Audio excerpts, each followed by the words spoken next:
मानलं तर देव, नाही तर दगड.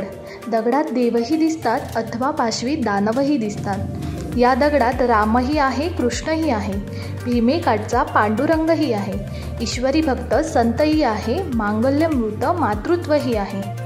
आपला दृष्टिकोन असेल तसं समोरचं जग आपल्याला दिसतं आणि त्यात वावगं असं काहीच नाही. दैनंदिन जीवनातील दगडगोटे आपण सगळेच बघतो, पण त्यांचा वापर करून काही बनवता येईल असा विचार मात्र करत नाही. त्यासाठी खरोखरच एका कलाकाराची नजर असावी लागते. नकळत हात तेथेची जुळती, पाहुनी आपुल्याचं भावना अंती. हा दगड एक निवारा आहे, निजण्या एक धोंडा आहे. या पंक्तीप्रमाणे सावंतवाडी येथील स्टोन आर्टिस्ट ऋतिका पालकर नाईक हिने नदीपात्रातील, समुद्रकिनाऱ्यावरील दगडांमधील वेगळेपणा ओळखून त्यांना दैवत्वाचे रूप देण्याचा आगळावेगळा प्रयत्न केला आहे. आपल्या अवतीभोवती निसर्गात अनेक प्रकारचे दगड असतात. प्रत्येकाचा त्या दगडाकडे पाहण्याचा दृष्टिकोन हा वेगळा असतो. आपल्या रोजच्या दिसण्यातील या दगडांमध्ये वेगळेपणा शोधण्याचा आणि त्यातून विठ्ठल रुक्मिणीसह वारकरी संप्रदायाची ही साकारलेली कलाकृती सर्वांचे लक्ष वेधून घेत आहे. यात तिने दगडांचा नैसर्गिक आकार, रंग न बदलता कलाकृती पूर्णत्वास नेली. त्यावर कोणतेही कार्विंग किंवा रंगकाम केलेले नाही.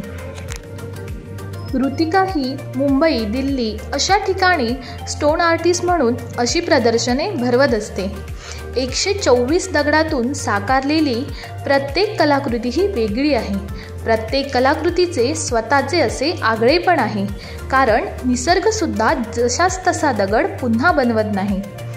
या दगडरूपी साकारलेल्या कलाकृतीतून प्रत्यक्ष विठ्ठल रुक्मिणीचे दर्शन आपल्याला होते. चला तर मग पाहूया व अधिक जाणून घेऊया स्टोन आर्टिस्ट ऋतिका पालकर नाईक यांच्याकडून. नमस्कार, मी ऋतिका पालकर नाईक. मी स्टोन अँड पेबल आर्टिस्ट आहे. निसर्गामध्ये मिळणाऱ्या विविध दगडांचा वापर करून मी वेगवेगळ्या कलाकृती साकारते. अशाच पद्धतीने नदी आणि समुद्रकिनारी सापडणाऱ्या दगडांचा वापर करून मी ही विठ्ठल रखुमाई आणि त्यांचे वारकरी अशी कलाकृती साकारली आहे. यामध्ये 124 दगडांचा वापर करून ही कलाकृती मी पूर्ण केली आहे. याची खासियत अशी आहे की यामध्ये वापरलेले जे दगड आहेत यामध्ये कुठल्याही प्रकारचं कार्विंग केलेलं नाही किंवा त्यांना कलर केलेला नाही. त्यांचा ओरिजिनल रंग आणि शेप अबाधित ठेवूनच ही कलाकृती साकारली आहे.